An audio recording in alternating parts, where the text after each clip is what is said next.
સુરત મહાનગરપાલિકાની વધુ એક ઘોર બેદરકારી સામે આવી હતી। વરાછાની અર્ચના સ્કૂલ નજીક રવિ પાર્ક સોસાયટી પાસે છેલ્લા 4 દિવસથી રોડ ખોદેલી હાલતમાં છે, જેના કારણે રોડ પર કીચડ ફેલાતા 10થી વધુ બાઇકો સ્લીપ થઈ ગઈ હતી, જેને કારણે બાઇક ચાલકોને ઈજા પહોંચી હતી। સ્થાનિકોએ માંગ કરી હતી કે વહેલી તકે આ ખાડા પૂરી અને રોડ બનાવવામાં આવે। સુરત મહાનગરપાલિકા દ્વારા સુરતને સ્માર્ટ બનાવવા માટે અનેક પ્રયાસો કરી રહી છે। થોડા દિવસો પહેલા સુરતને સમગ્ર ભારતમાં સ્વચ્છતામાં પ્રથમ નંબર મળ્યો છે। સુરતમાં અનેક જગ્યાએ હજુ પણ પાલિકા દ્વારા પાણીના પ્રશ્નોનો ઉકેલ કરવામાં આવ્યો નથી। હજુ પણ પાલિકાના અમુક કર્મચારીઓના પાપે સુરતની છબી ખરડાઈ રહી છે। તેવામાં સુરતના વરાછા વિસ્તારમાં આવેલા અર્ચના સ્કૂલ નજીક રવિ પાર્ક સોસાયટી પાસે મેઇન રોડ પર છેલ્લા 4 દિવસથી પાલિકાના કર્મચારીઓ દ્વારા ખાડો ખોદવામાં આવ્યો હતો। આ જગ્યા પર કામગીરી પૂર્ણ થઈ ગયા બાદ પણ આ ખાડો જેમ તેમ પૂરીને જતા રહ્યા હતા, જેના કારણે રોડની બીજી સાઈડથી પાણી નીકળી રહ્યું છે। તે આ ખાડામાં ભળી જતા ખાડાનું કીચડ રોડ પર ફેલાયું હતું, જેના કારણે 10 જેટલા બાઇક ચાલકો નીચે પટકાયા હતા। અકસ્માતની ઘટના બનતા આસપાસના દુકાનદારોએ બેરીકેડ મૂકી રસ્તો બંધ કર્યો હતો અને બાઇક ચાલકોને નીચે પટકાતા તેમને ઈજાઓ પણ થઈ હતી।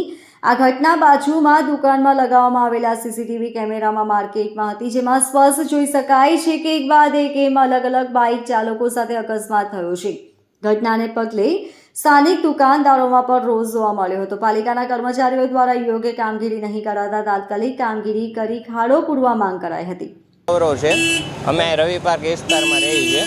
અહીંયા 3-4 દિવસ પહેલાં એસએમસીને કંઈ કારણોસર ખોદકામ કરવામાં આવ્યું હતું, તો 3-4 દિવસ નીકળી ગયા અને એ ખાડોની માટીને પાણીને ત્યાંથી નીકળતું રહે છે। એને લીધે પેલી ગાડીઓવાળા આવે ને એના ટાયરમાં માટી ચોંટે છે અને આ એ ખાડો જે પડે છે એસએમસીનો પેલી ડ્રેનેજનો, ત્યાં બધી ગાડીઓવાળા સ્લીપ ખાઈ ગયા। તો કાલે રાતે લગભગ નહીં 10 ગાડીઓ સ્લીપ ખાઈ ગઈ છે, એમાં ઘણાને લાગ્યું। પછી અમે બેરીકેડ આગળ રાખી દીધું। હવે અમારી તો એવી ઈચ્છા છે કે જે બને એમ જલ્દી આ એસએમસી છે ને કામ કમ્પ્લેન કરે। કામ ચાલુ છે ને કેટલા સમયથી કામ ચાલુ? લગભગ 3-4 દિવસ પહેલાં ખોદકામ થયું હતું, એ પછી એસએમસી એમ જ મેકીને જતી રહી। મારું નામ લાખાભાઈ।